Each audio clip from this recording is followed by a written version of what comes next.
So in this video, we're going to go over some of the Switch 1 games that have Switch 2 edition upgrades. And no, I'm not talking about the ones that have upgrade patches such as Super Mario Odyssey and Bowser's Fury. They don't really count. They're still considered Switch 1 games with a Switch 2 upgrade patch. So for the Switch 2 edition upgrades, there are 3 tiers of paid upgrades. $5 tier. For the ones that are only $5, the only changes that they offer are just performance upgrades and nothing else. $10 tier. This is perhaps better than the $5 tier, where you somewhat get more than just resolution and frame rate upgrades. They also add some new features to the Switch 2 edition. And finally, $20 tier. This is the tier where they not only improve the graphics of the game, but they also add extra content. Think of it as DLC. Alright, so Animal Crossing New Horizons came out on the Switch 1 back in 2020, at the time when the COVID pandemic started, and it was a game that kept everyone occupied during the pandemic lockdown. And it was a massive success. Though I kinda got bored of it from time to time, there were new updates that got me back to playing it again. Like the version 2.0 update, for instance. They added the Happy Home Paradise DLC, and that was pretty much it. It was gonna be the last major update for this game until 4 years later. It was October 2025, and they announced the version 3.0 update along with the Nintendo Switch 2 edition of this game. And of course, while it wasn't an entirely new Animal Crossing game for the Switch 2, at least the Switch 2 edition will keep us still playing New Horizons while waiting for the next mainline Animal Crossing game to come out. And when you get the Switch 2 edition of New Horizons, there aren't many differences between the Switch 1 and Switch 2 versions, other than just performance upgrades. Because for those who still have a Switch 1 and can't upgrade to Switch 2, why make 3.0 exclusive to Switch 2? But yeah, after the Switch 2 edition of New Horizons, hopefully the next mainline Animal Crossing game isn't too far off, since it's been 6 years since the last mainline Animal Crossing game.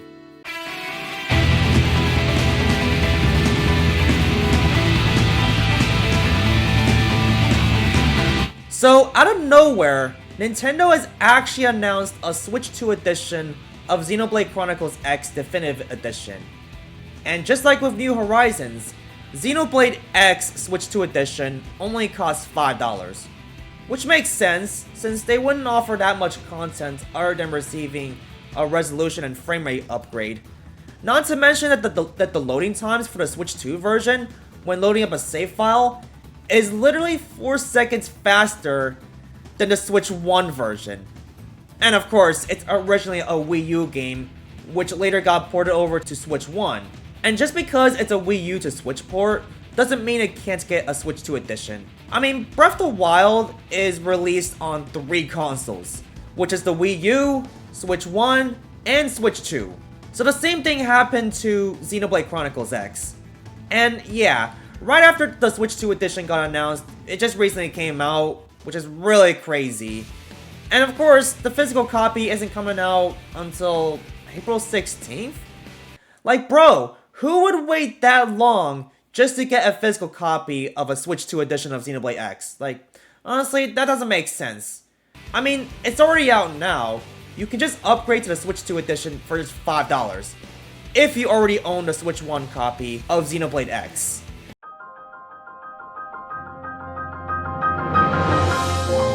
I was probably gonna talk about Breath of the Wild and Tears of the Kingdom within the same topic, considering the fact that both of the Switch 2 editions of those games came out at the same time. But let's start with Breath of the Wild first. So, just like what I mentioned about Xenoblade Chronicles X, Breath of the Wild literally came out on 3 consoles. The Wii U, Switch 1, and Switch 2. So there's 2 games in this instance. I mean, Twilight Princess came out on 3 consoles as well, which are the GameCube, Wii, and Wii U. But anyways, what makes the Switch 2 version of Breath of the Wild stand out from the Switch 1 version? And also the Wii U version, if you want to compare that as well. Well, besides the graphical improvements. Well, you have Zelda Notes, which is a pretty cool app you can use that tracks down your play data. And yes, you can do a variety of things on the Zelda Notes app, Like, for instance, you can transfer items from Breath of the Wild to Tears of the Kingdom. I guess that's pretty cool. And you can also share your items as well, which, by the way, I haven't done that yet with anyone. And what's really cool is that you can check out voice memories, and basically, whatever voice memories you find, they'll be registered here. Let's take a listen to this one, for example. Beyond the moat bridge lies a prison where those who have committed grave crimes are sent.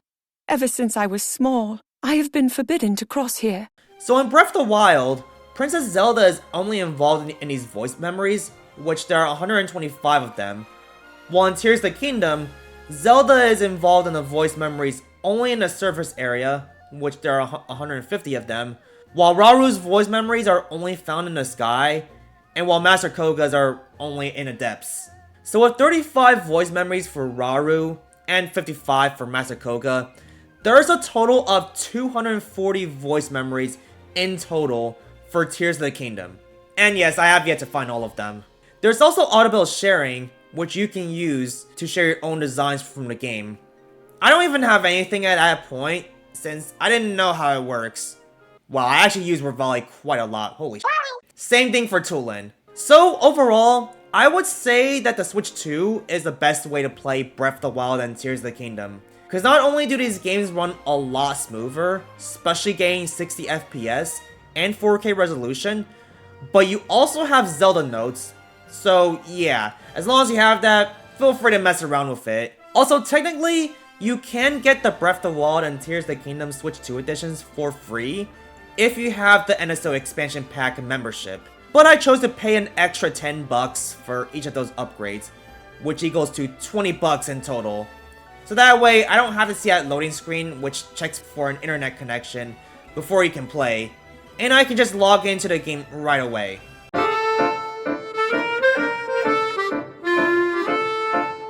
Pokemon Legends ZA is honestly a pretty good game, and especially when it runs better on the Switch 2.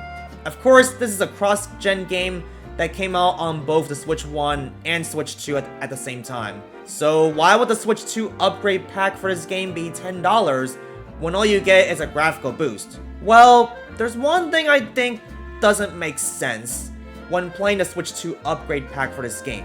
Why in the heck does it still have the Switch 1 Joy-Con's UI? They should have updated this with the Switch 2 controller UI instead when playing the Switch 2 version of this game. Yeah, I feel like that should have been a thing when you have the upgrade pack for this game. And I don't know if Game Freak will listen to me when I say this, but please update the UI to the Switch 2 controller for those who have the Switch 2 upgrade pack for Legends ZA. But yeah, other than the performance upgrade, I don't see much difference between the Switch 1 and Switch 2 versions of this game.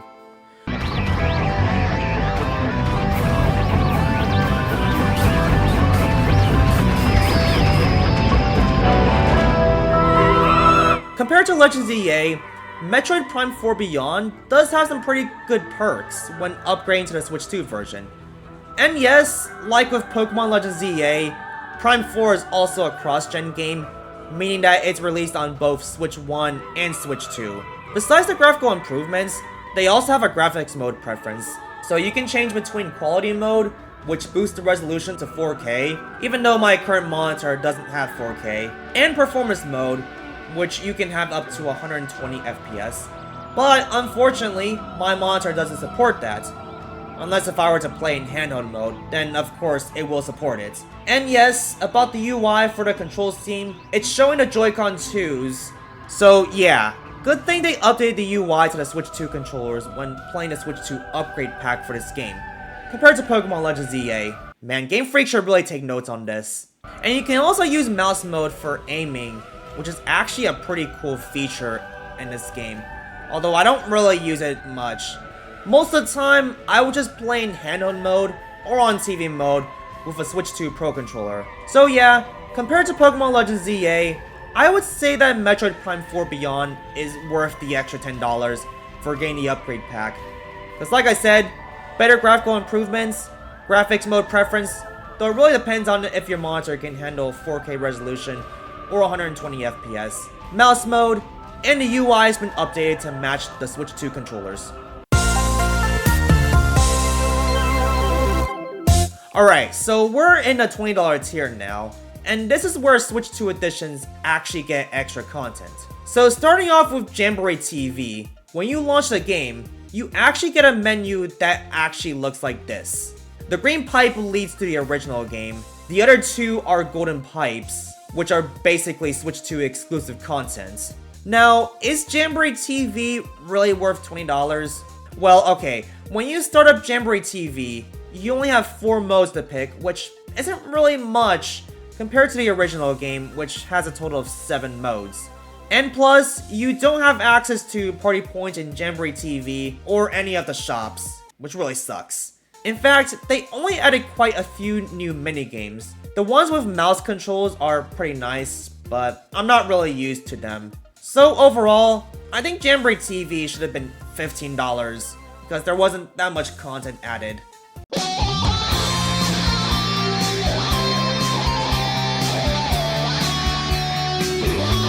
Star-Crossed World is actually a pretty good DLC compared to Jamboree TV.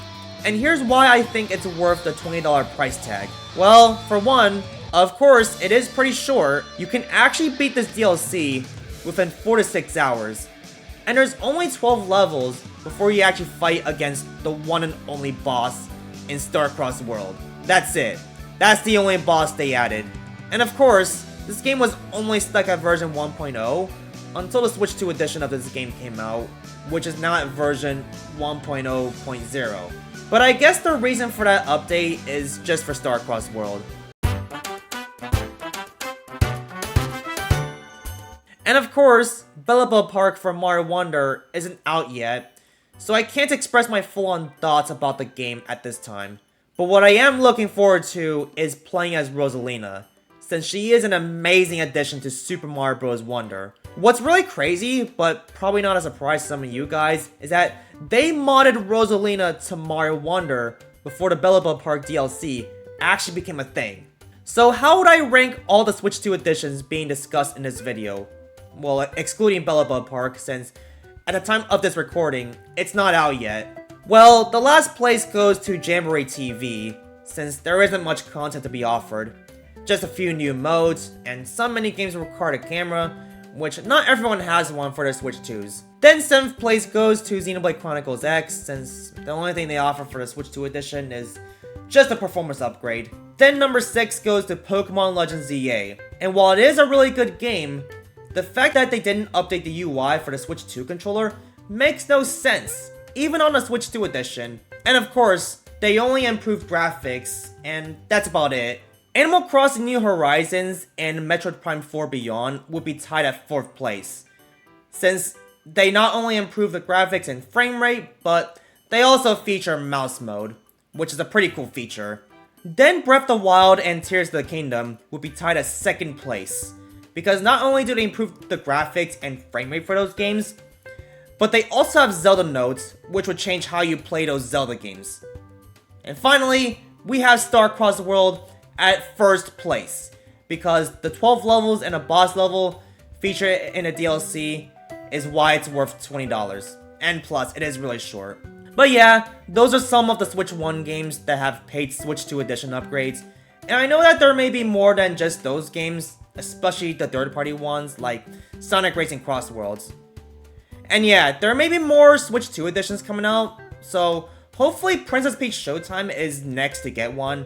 And I made a whole video about that in case you haven't seen it. But that's gonna be a topic for another video. But yeah, that's gonna do it for this video. And thank you all for watching.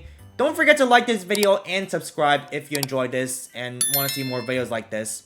Hope to see you all in the next one.